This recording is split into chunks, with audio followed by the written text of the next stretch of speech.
Hi, everyone. I'm joined today with Richard Gordon Kelly, who's an inner coach, a state of mind coach, and a human performance consultant.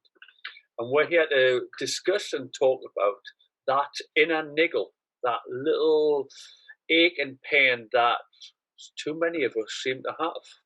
Uh, Gordon, Richard Gordon Kelly, even. Welcome. How are you today? Thanks, Graham. Yeah, people get confused with that. So I like to keep it short. RGK. Oh, It's much easier, especially for my videos and presentations. So it just rolls off the tongue much easier than Richard Gordon Kelly. But thanks for the invitation and for allowing me to be here with you and to talk about the niggles. yeah. Yeah. Um, what are we talking about regarding the niggles, mate? Well, What's it about? let's give the listeners a little bit of background history about why I'm asking you to talk about the niggles. What's your where's that expertise coming from, and why are we discussing the niggles today? Yeah, I mean, I've got an experience working in business, but also I did part time as a sports therapist and as a therapist, and also not only massaging but also using different forms of other techniques called the Bowen technique, total body modification, a form of kinesiology, and also the physical aspect, i.e., the fitness side. I mean, I did a lot of people on their fitness in a way that wasn't just done like in the gym. It was really focusing on very small, specific muscles, i.e., getting the smaller muscles to work more efficiently than the bigger muscles. And I've worked with different types of sporting people, from triathlon through to golf, through to football, hockey, rugby, even. Array of clients have come with sporting injuries and kind of a sporting goal of how to get themselves back on track. And the niggles that I've seen, the constant niggles, have always been in the joints, in the from bottom up, ankle, knees, hips, shoulders, neck. Some of the joints there, elbow joints, wrist joints, also. And my contribution to that is really deeply listening to the clients and finding out what are they really wanting to get, because a lot want to do physical workout and really they don't have that commitment or incentive to do it, or the intention really to do it. So that's how I see myself when I'm doing the work. And I also get the client to participate. I mean, when they say they've got the niggles in that shoulder joint or that hip joint, I get them to be in them positions that they're playing the sport in. So if it's a golfer, going into the golf setup position and showing me how they rotate, how they use their body. For football also, how is he kicking or she's kicking the ball? A rugby player, how they're passing the ball or even kicking the ball as well. So it really depends, and getting them into that position and seeing how they kind of have an understanding how their body turns or how their body moves. A lot of people, Graham, you probably know this as well, and others out there will see that people try and separate the mind and the body, but it's actually one thing. So, for me, it's all interconnected, and getting them to understand that is one big hurdle. That's one big step to kind of get them to understand that and see that for themselves. People like to cut from the neck below and not kind of get bothered with the body. But here, we are talking about how that connection is and how we create them thoughts and then feelings about it that kind of put us off track, if so to speak. And we're both working with professionals who are maybe sat at a desk all day or in business meetings for a lot of the time, and we're coming to the end of the week, and they may have some niggles in their neck and their shoulder from being sat at a desk all day. They're not as sporty as they might well be. So what sort of advice would we give them? Those people that aren't going to the gym regularly, that aren't maybe facilitating the healthiest of lives that they could possibly go for. how can we help them to make that first step by identifying those niggles and to help them? Well, I think it all kind of stems from the acceptance, kind of accepting that, hey, I've not been fit, but it's okay. It's okay. I've not being as active as I wanted to be today or this week. But it's okay. There's no point beating yourself up on it. There's no point looking at the past about it. Just keep looking at the present moment and seeing what you can create from that present moment. If it means instead of taking the lift, you take the stairs going down to your car park or out of the office, then take the stairs. If it means actually walking to the train station or walking to the bus stop, that's great. Everyone's doing that. That's great. But actually stop a few bus stops before you get home so you can walk a few miles or a few kilometers before. So you're actually activating the body in a different way. And it all stems from my side, the way we think, the way we approach things. And if we get out of that attitude, yeah, but everyone's doing it and I'm not, and there's so many different beliefs and habits that we have, the voices in our heads that keep playing with us all the time. We all get it. I get it. You possibly get it as well, Graham. Yeah, you absolutely. know and these voices, you've just got to be able to understand them and accept them, and know what that's happening, and don't get too serious about them. So adapting, just by saying, okay, instead of having an extra cup of tea or coffee, have an extra glass of water.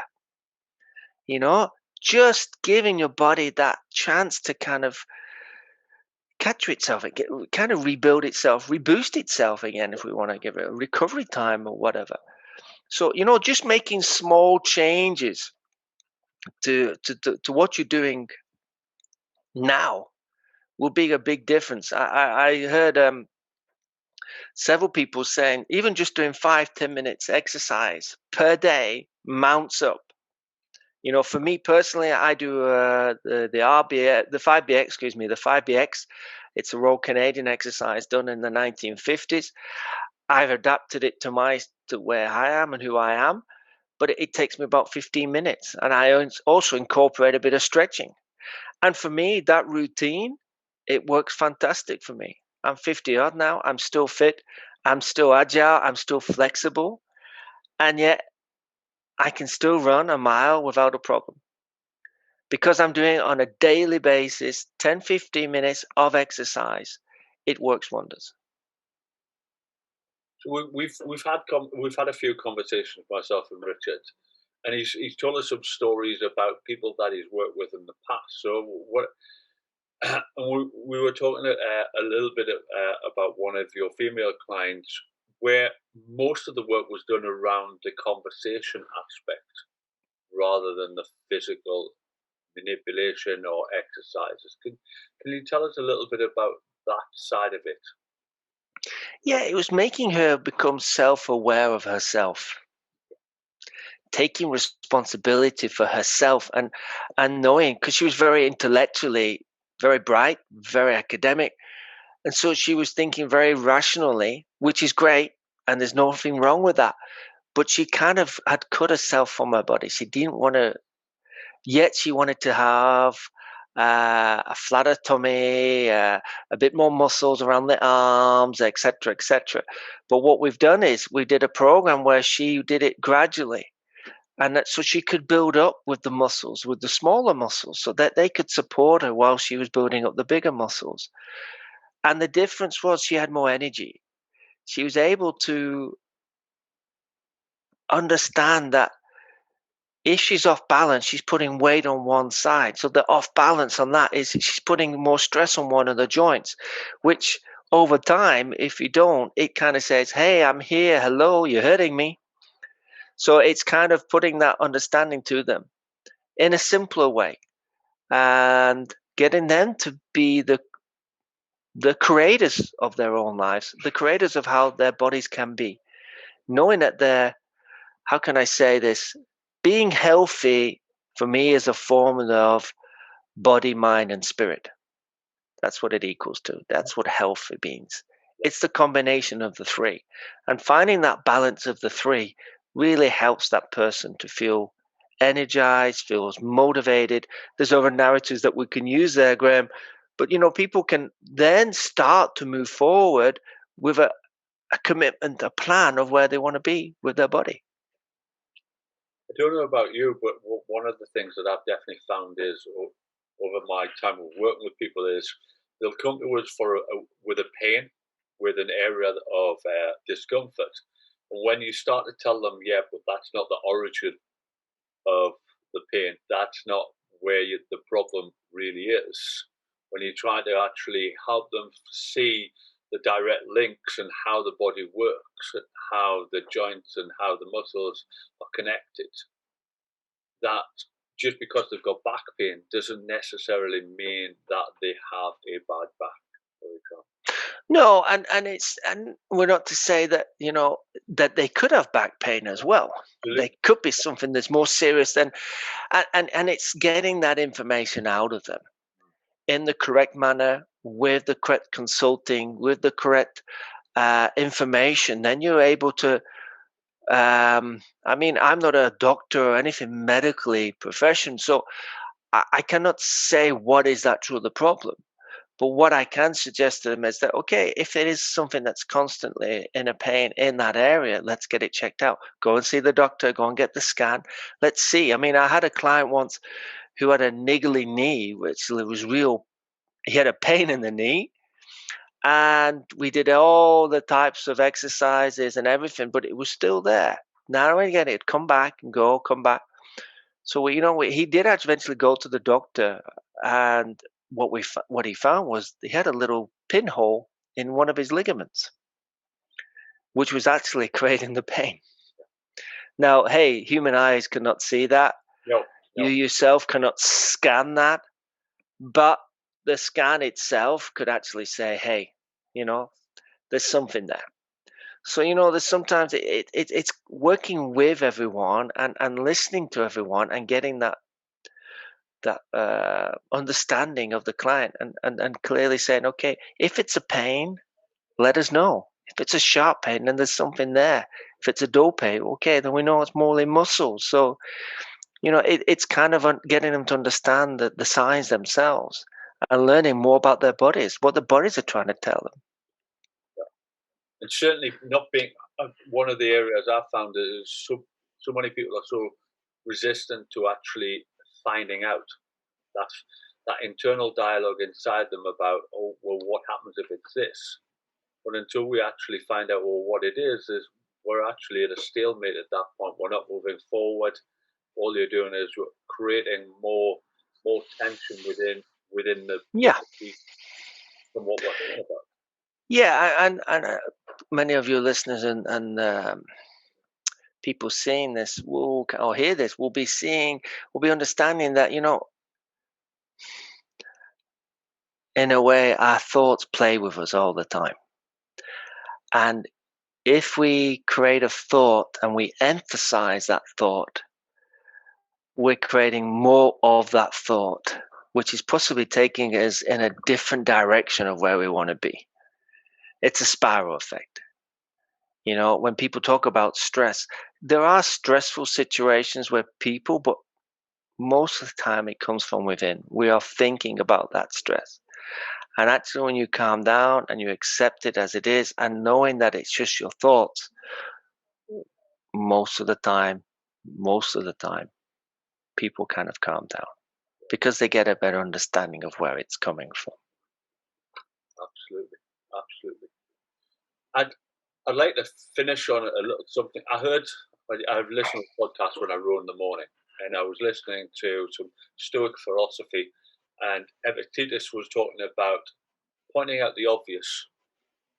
And now people don't necessarily want to hear the obvious, but sometimes the obvious is exactly what people really need to hear. So, if Yeah. there was going to be some obvious advice that you would give to people with niggles and iggles and pains and that have been there for a while, what would your obvious advice be? What would you say to them? Well, first of all, speak to your doctors or your physios or your medical profession in some form to see if it is something that's more serious than it is. If not, then it's mainly about stretching, maybe, giving your body that energy. It needs more water, etc., more exercise. Most of the times it is about just stretching yourself. It is actually just walking and moving and doing some light exercises, and it will kind of pass by. But I mean, it's